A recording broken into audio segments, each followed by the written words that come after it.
Hello everyone, ये lecture 9 है। इस लेक्चर का नाम क्या है? Lithosphere and lithospheric dynamism. ठीक है, इसमें हम सीस्मिक वेव के बारे में पढ़ेंगे कि सीस्मिक वेव होती क्या है। हमने लास्ट क्लास में इसका थोड़ा सा ओवरव्यू देखा था, बट इसको हम इस बार डीपली पढ़ेंगे। ठीक है, तो जो सीस्मिक वेव है जनरेटेड फ्रॉम फोकस, फोकस से जनरेट होती है। हमने क्या देखा था लास्ट क्लास में? ऐसा हमने बनाया था अर्थ, यहाँ पर फोकस, यहाँ से अर्थ क्विक जनरेट हुआ, तो जो फोकस के जस्ट ऊपर जो बनता है वो उसको क्या बोलते हैं? एपिसेंटर, है ना, उसको एपिसेंटर बोलते हैं। ठीक है, तो इसको जनरेटेड फ्रॉम फोकस, जो सीस्मिक वेव है यहाँ से जनरेट होती है फोकस में, इसका कहने का मतलब है। Seismic wave are of two types, body wave and surface wave. Body wave क्या होती है? जो इंटीरियर ऑफ द अर्थ से हमको पता चलती है, जो इंटीरियर ऑफ द अर्थ में जो वेव आती है, जो जनरेट होती है, उसको बोलते हैं बॉडी वेव, है ना। और जो सरफेस में जनरेट होती है, जो सरफेस में हमको दिखती है, उसको बोलते हैं सरफेस वेव, है ना। जो हमको सरफेस में महसूस होती है उसको सरफेस वेव कहते हैं, राइट। जो सीस्मिक वेव होती है, ठीक है, are an indirect method of trying to know what is inside the earth interior. ये इनडायरेक्ट मेथड होता है फाइंड आउट करने का कि अर्थ के इंटीरियर में है क्या आखिरकार, है ना। एक डायरेक्ट मेथड क्या होगा? अगर आपको अंदर अर्थ के इंटीरियर के बारे में जानना है तो आप क्या करोगे? ड्रिल करोगे, है ना। ड्रिल करने में आप कितना ड्रिल कर लोगे अंदर? अब इंटीरियर ऑफ द अर्थ बहुत डीप है, आप इतना ज़्यादा ड्रिल करके तो नहीं पता लगा पाओगे, कुछ किलोमीटर तक ही ड्रिल कर पाओगे ज़्यादा से ज़्यादा, है ना। तो आप इतना नहीं कर सकते, तो इसके वजह से हमने एक इनडायरेक्ट मेथड यूज़ किया, सीस्मिक वेव्स के थ्रू, कि ये अर्थ के इंटीरियर में है क्या, राइट। अब इसको हम थोड़ा सा फाइंड आउट करने की कोशिश करेंगे आगे। हम इसके पहले पढ़ते हैं पी वेव और एस वेव क्या होती है। ये प्रीलिम्स और मेंस दोनों में काम आती है, एमपीपीएससी, स्टेट पीएससी, यूपीएससी, सब में। और इसके क्वेश्चन बनते हैं एमपीपीएससी, स्टेट पीएससी में और यूपीएससी में। ठीक है, प्रीलिम्स प्लस मेंस दोनों के लिए ही, है ना। इसके पॉइंट्स बहुत थरोली पढ़ना है क्योंकि इसका यूज़ हमको आगे होगा। ठीक है, P waves are faster. P wave होते हैं जो फास्टर होते हैं। ठीक है, पहला point, P wave are faster. ये सब पॉइंट्स हमको आगे काम आएंगे। एस वेव जो होता है रिलेटिवली स्लो, एस वेव जो होता है वो स्लो होता है थोड़ा पी वेव के कंपैरिजन में। तो पी वेव क्या होता है? P wave will bend on change of density. अब कैसे पता चलेगा कि डेंसिटी में चेंज होता है? जैसे कि हमने मीडियम 1 लिया, है ना, मीडियम 2 लिया। ठीक है, अब 2 लाइनें बनाई, यहाँ से लाइट पास करी हमने। ठीक है, जैसे कि हम लाइट पास करते हैं ना, जैसे उसका कैसे मीडियम चेंज होता है? जैसे ही हम लाइट पास करते हैं तो रिफ्रैक्शन के कारण ये मीडियम चेंज होता है। ये रिफ्रैक्शन आपने प्रिज्म में पढ़ा होगा अपने 11th क्लास में, 12th क्लास में।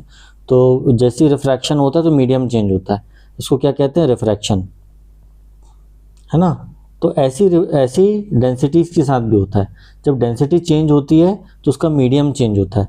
एक डेंसिटी यहाँ गई तो उसका जैसे ही दूसरे मीडियम में एंटर होती है तो उसका डेंसिटी चेंज हो जाता है, राइट। ऐसा होता है। अब थर्ड पॉइंट क्या है? Can travel through solid and liquid.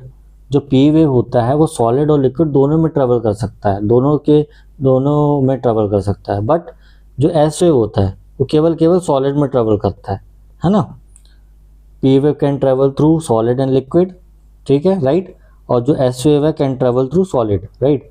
अब फोर्थ पॉइंट के ट्रेवल फास्टर इन सॉलिड, ये भी बहुत इंपॉर्टेंट पॉइंट है, ट्रेवल फास्टर इन सॉलिड। जो पी वेव होता है जो बहुत फास्ट ट्रेवल करता है किसमें फास्टर ट्रेवल करता है? किसमें? सॉलिड में। अगर सॉलिड उसको डेंसिटी मिलती है, सॉलिड एरिया मिलता है, तो सॉलिड एरिया में बहुत फास्ट ट्रेवल करता है। अब एस वेव में क्या है? Can not travel faster in any medium. S wave relatively slow ही चलता है, वो किसी भी मीडियम में फास्ट ट्रेवल नहीं कर पाता है। इसको हम आगे समझेंगे कैसे, हमको एक एक पॉइंट इसका काम आएगा अभी। ठीक है, तो हमने लास्ट क्लास में कुछ ऐसा बनाया था डायग्राम कि हमने ये फोकस रखा था, फोकस से अर्थक्वेक जनरेट हुआ, तो अर्थक्वेक जैसे जनरेट हुआ तो ये जो उसका जो अबव जो फोकस के जो अबव सेंटर है उसको एपिसेंटर कहेंगे, जो जहाँ पर अर्थक्वेक सबसे ज़्यादा महसूस होगा, है ना। ये किससे हमने फाइंड आउट किया? सिज्मोग्राफ से। किससे फाइंड आउट किया इसको हमने? सिज्मोग्राफ से। सिज्मोग्राफ से, है ना, ये हमने सिस्मोग्राफ से फाइंड आउट किया। जब फोकस से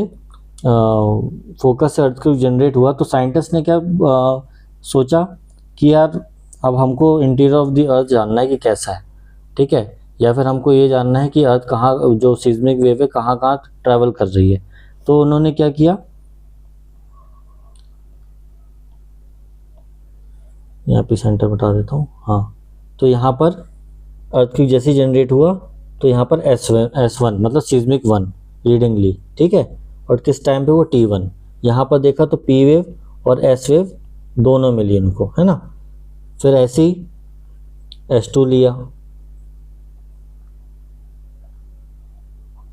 ऐसी S2 लिया, S2, ठीक है, एक रेफरेंस पॉइंट बना दिया बीच में। ऐसे ही S3 लिया एक पॉइंट, ऐसे ही एक S4 पॉइंट लिया, ऐसे ही एक S5 पॉइंट लिया, राइट।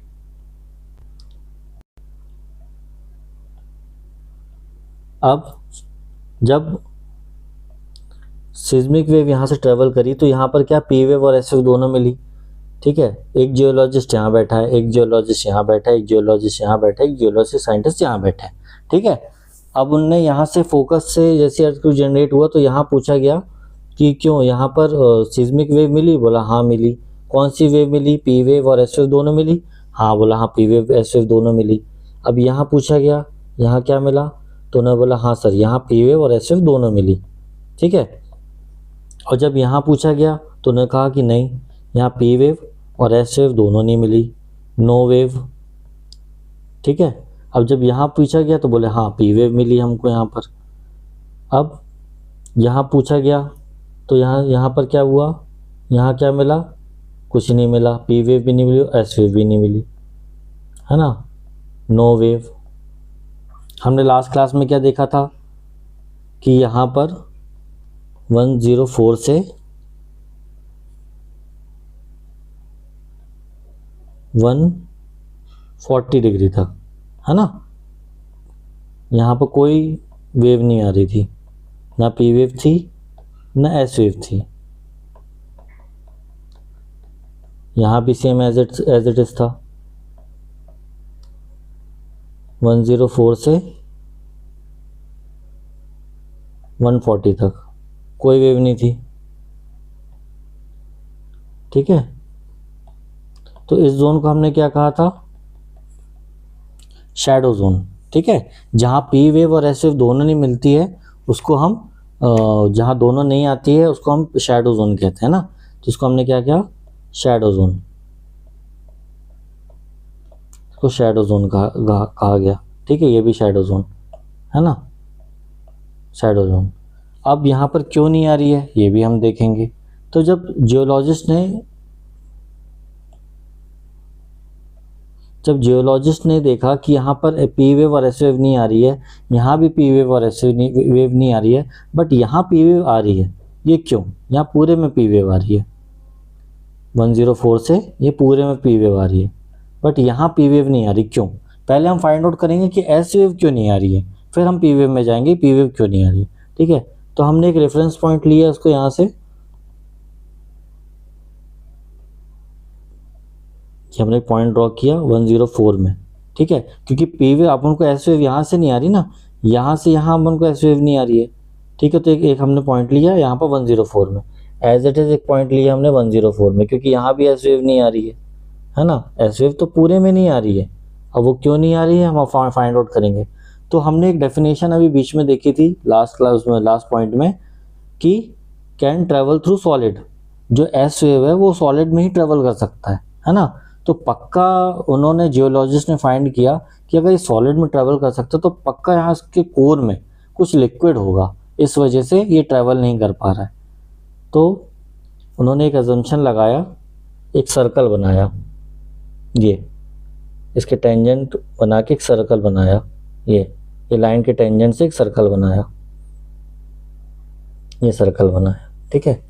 तो पक्का यहाँ कुछ ये वाला कोर है, जो ये कोर है ये पक्का लिक्विड है, इस वजह से ये यहाँ पर ट्रैवल नहीं कर पा रहा है, ठीक है।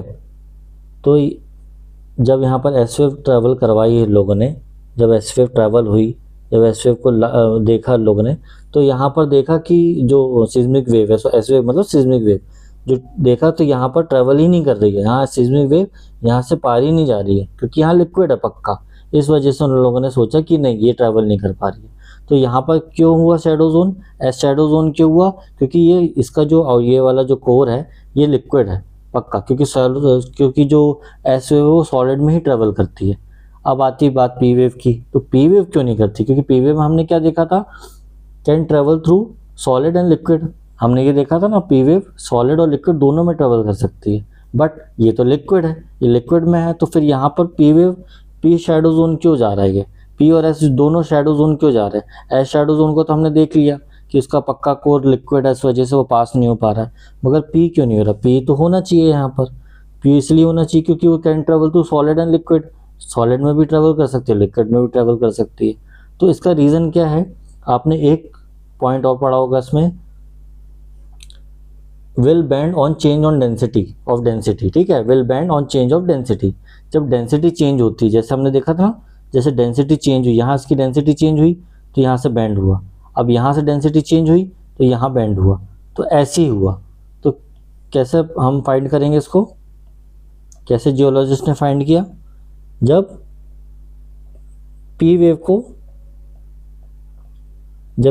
को पास किया, ठीक है, जब पी वेव को पास किया, पी वेव और एस वेव समझ गए ना, पी वेव मतलब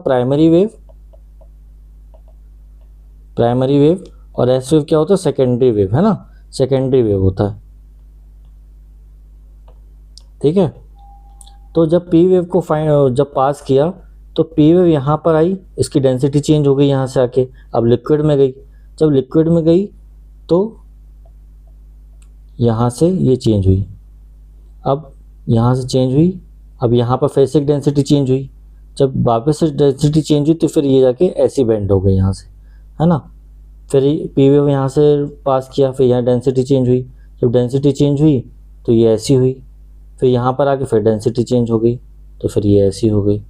एज इट इज़ यहाँ पी वेव पास किया तो यहाँ पर डेंसिटी चेंज हुई, अब जब डेंसिटी चेंज हुई यहाँ भी दूसरी डेंसिटी चेंज हुई तो वापस से ये ऐसी हो गई, बेंड हो गई।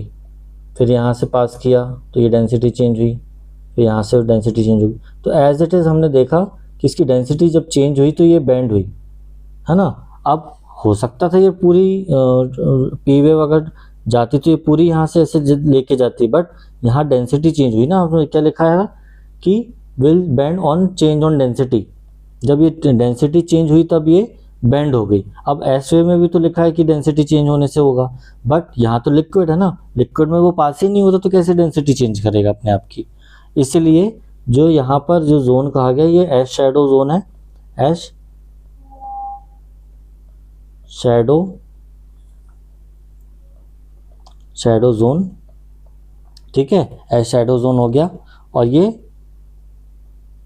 पी और एस शैडो जोन हो गया, ठीक है। इसलिए हमको पता चला कि यहाँ पर कुछ ना कुछ ऐसा लेयर्ड है या फिर कुछ ना कुछ ऐसा लिक्विड है जिस वजह से, जिस मीडियम से जो इसकी डेंसिटी है वो चेंज हो रही है। और एस वेव क्यों नहीं थ्रू यहाँ से पास कर पा रही है, और पी वेव भी क्यों पास नहीं कर पा रही है ना, और यहाँ पर पी वेव क्यों पास हो रही है, यहाँ पर पी वेव क्यों आ रही है, इससे हमको पता चला, राइट। ऐसा कुछ एनसीईआरटी में दिया रहता है जो नॉर्मल स्टूडेंट्स को समझ में नहीं आता। यहाँ से फोकस से जनरेट हुआ, ये एपिसेंटर में गया अर्थक्वेक, है ना, अब ये गया, यहाँ हर जगह हमको मिल रही वेव। अब हमने यहाँ देखा कि यहाँ पर पी और एस वेव दोनों नहीं मिल रही है ना, सिस्मिक स्टेशन रिकॉर्ड हो गया, नो पी वेव और एस वेव, हमने देखा ना, नो पी वेव और एस वेव मिला, यहाँ पर दोनों वेव नहीं मिली हमको यहाँ पर, ठीक है। अब यहाँ पर देखा कि हमको केवल पी वेव मिली, इतने में पी वेव मिली, इतने में पी वेव मिली, यहाँ पर नो वेव, ठीक है। यहाँ पर हमको बोथ पी और एस वेव दोनों मिली।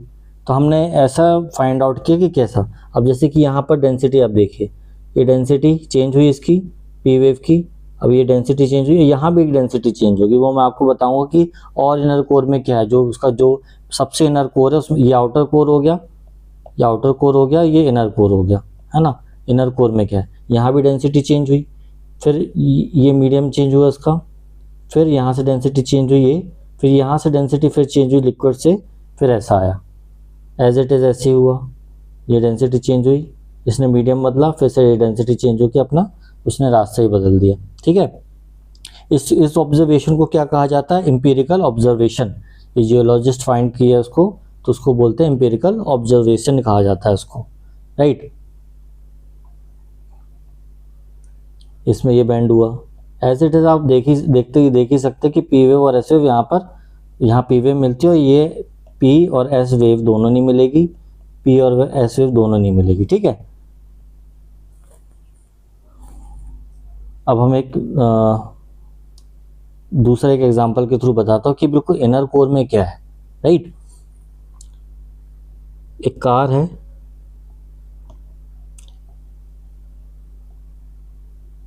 है, पॉइंट ए से चली पॉइंट बी तक, ठीक है। एक कार है, पॉइंट ए से चली पॉइंट बी तक, ठीक है। सुबह 10 बजे चली है, 10 AM, ठीक है। अब इसकी स्पीड क्या है, 10 किलोमीटर आवर, 10 किलोमीटर आवर की स्पीड से चली है और 100 किलोमीटर तक चली। दोनों का डिस्टेंस कितना है, 100 किलोमीटर डिस्टेंस है, पहुंचना है इसको, 100 किलोमीटर पर पहुंचना है इसको। तो ए से बी तक जाने में उसको कितना टाइम लगेगा, 10 आवर्स लगेगा। अगर हमको किसी चीज़ का डिस्टेंस पता है, और स्पीड पता है, ठीक है, तो मैथमेटिकली हम क्या उसका टाइम निकाल सकते हैं, है ना। तो हमने क्या किया, इसका हमको डिस्टेंस पता है कि डिस्टेंस का कितना है 100 और स्पीड हमको पता है 10, ठीक है। तो हमने उसका टाइम निकाल दिया, कितने घंटे पहुंच जाएगी, 10 घंटे में पहुंच जाएगी, एज इट इज़। मगर हमको ये जो कार है, हमने देखा ये 2 घंटे पहले ही पहुंच गई, सॉरी इसको हम बाद में पढ़ेंगे, इसको हम बाद में पढ़ते, फिर यहाँ से करते हैं, ठीक है। अब मान लो फोकस है, फोकस सर्किल का है। मैंने इसलिए नहीं समझाया आपको उसमें क्योंकि आप यहाँ कंफ्यूज हो जाते। फोकस सर्किल जनरेट हुआ, ठीक है। ये हमने आउटर कोर बना लिया इसका,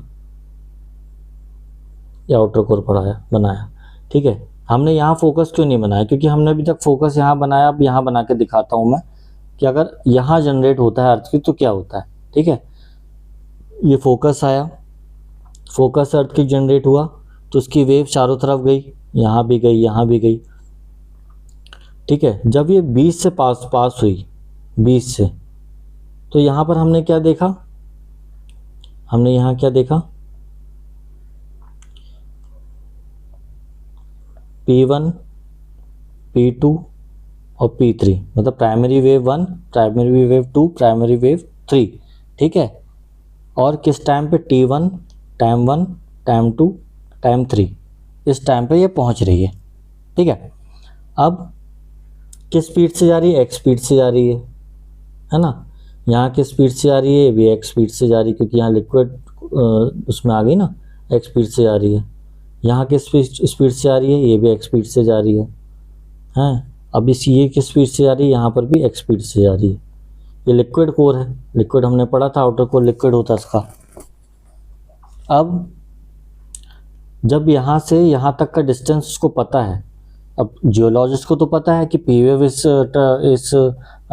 स्पीड से ट्रैवल करती है, बट जब उससे यहाँ पर जियोलॉजिस्ट से, जो यहाँ जियोलॉजिस्ट बैठे थे, उनसे पूछा गया कि आपके पास पी वेव आई, तो उन्होंने कहा कि हाँ आई, मगर ये बहुत बिफोर ही आ गई पी वेव, ठीक है। आपसे पूछा गया कि आपके पास आई, बोलते हाँ हमारे पास तो आ गई, मगर इस टाइम से बिफोर ही आ गई। अगर 10 बजे आना था पी वेव को, अगर 10 बजे आना था तो वो पहले ही आ गई, मतलब वो 8 ही बजे आ गई हमारे पास, है ना। अब इससे पूछा गया कि कब आई पी वेव आपके पास, तो बोला नहीं हमारे पास भी 8 बजे आ गई। मगर जियोलॉजिस्ट को तो पता था, कि जियोलॉजिस्ट को डिस्टेंस भी पता था, इनके बीच का डिस्टेंस कितना है, है ना, मान लो 100 किलोमीटर डिस्टेंस है और स्पीड भी पता था कि मान लो 10 किलोमीटर पर आवर की स्पीड से आ रही है। एक एग्जांपल के तौर पे बता रहा हूँ आपको मैं कि कैसा हुआ। अब जैसे हमने कार का एग्जांपल लिया था, कार का एग्जांपल हमने क्या लिया था कि 10 किलो सुबह 10 बजे निकली थी और रात के कितने बजे पहुंचेगी ऐसे में 8 बजे, 8 PM हो जाएगा उसको पहुंचते पहुंचते, है ना, 8 PM हो जाएगा उसको पहुंचते पहुंचते। ठीक है, मगर ड्राइवर ने ऐसा क्या चलाया कि वो 8 बजे ना पहुंच के सुबह 12 ही बजे पहुंच गई बी पॉइंट में। तो पक्का ड्राइवर ने अपनी जो स्पीड है वो तेज़ किया होगा, है ना, तो स्पीड फास्ट किया होगा उसने, तो यहाँ पर पक्का वो 50 किलोमीटर पर आवर की स्पीड में गया होगा। तो इस वजह से ये जो ए से बी तक का जो पॉइंट ट्रेवल करना था वो 2 घंटे में ही ट्रेवल कर लिया। तो पक्का यहाँ पर ऐसा कुछ होगा, यहाँ बीच में ऐसा कुछ होगा कि इस वजह से ये जो उसका मीडियम है वो फास्ट हो गया। तो एक जियोलॉजिस्ट थी, लेडी जियोलॉजिस्ट थी, उन्होंने एक ये थ्योरी रखी कि पक्का सर इसके जो सीनियर जियोलॉजिस्ट हैं उनके ऊपर उनसे कि पक्का सर यहाँ पर ऐसा कुछ है, सॉलिड है, कि यहाँ पर स्पीड बहुत तेज़ हो रही है। क्योंकि ये पे हमने एक डेफिनेशन देखी थी, आपको अभी याद हो तो, ट्रेवल फास्टर इन सॉलिड, है ना, ये मैंने कहा था ना, ये आई गिव डेफिनेशन नंबर काम, travel faster in solid, PV होती है जो ट्रेवल फास्टर इन सॉलिड। पक्का यहाँ पर कुछ ऐसा है जिसमें यहाँ पर स्पीड बहुत तेज़ हो जा रही है। तो यहाँ पर क्या होता है, जो इनर स्पीड इसकी है एक्स स्पीड फास्टर है ना, तो इस वजह से ये स्पीड यहाँ की तेज़ हो जा रही है। तो हमको क्या पता चला कि जो इनर कोर है, जो इनर कोर है ये, है ना, ये इनर कोर है, ये पक्का सॉलिड है,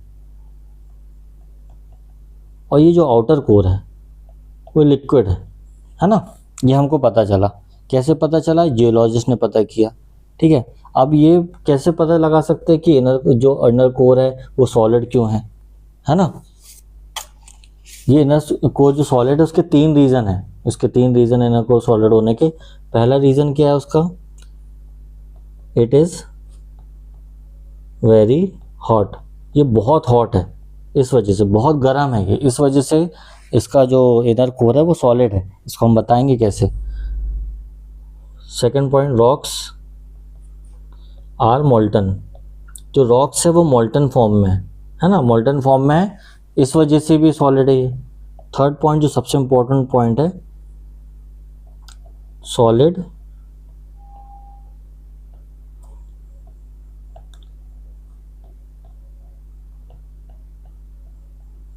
ड्यू टू कंप्रेशन,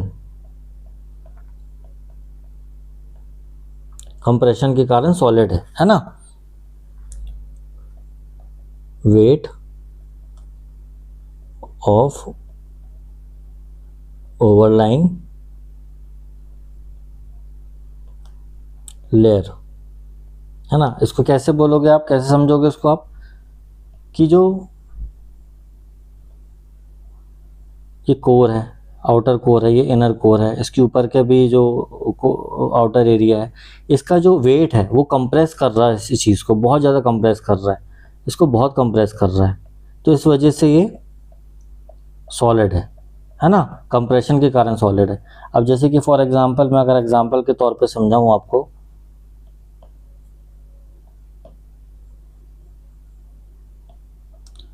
हमारे सबके घर में गैस है, गैस सिलेंडर होगा, है ना, गैस सिलेंडर है ये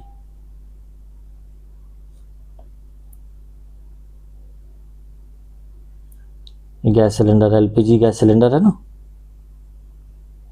ठीक है, एलपीजी गैस सिलेंडर में आपने देखा होगा कि पता होगा आपको ब्यूटेन गैस और प्रोपेन गैस, है ना, प्रोपेन गैस दोनों गैस होती है ना। तो ब्यूटेन को क्या कहा जाता है, C4, और प्रोपेन को क्या कहा जाता है, C3। ये दोनों गैस है, ये दोनों गैस है। बट आपने कभी सिलेंडर को ऐसे शेक करके देखा होगा तो उसमें लिक्विड जैसा कुछ समझ में आता है ना, लिक्विड सा हमको समझ में आता है। तो इसी वजह से जब हम किसी चीज़ में बहुत प्रेशर देते हैं तो उसका हम स्टेट ऑफ मैटर चेंज कर सकते हैं, ठीक है। Pressure can cause change in state of matter, ठीक है। तो जब हम बहुत ज़्यादा प्रेशर से किसी चीज़ को, अगर किसी चीज़ को प्रेशराइज करेंगे तो उसका जो स्टेट है वो चेंज हो जाएगा। तो जैसे ब्यूटेन और प्रोपेन को हमने बहुत प्रेशर दिया, बहुत कंप्रेस किया, तो वो किस स्टेट में आ गया, लिक्विड स्टेट में आ गया, है ना।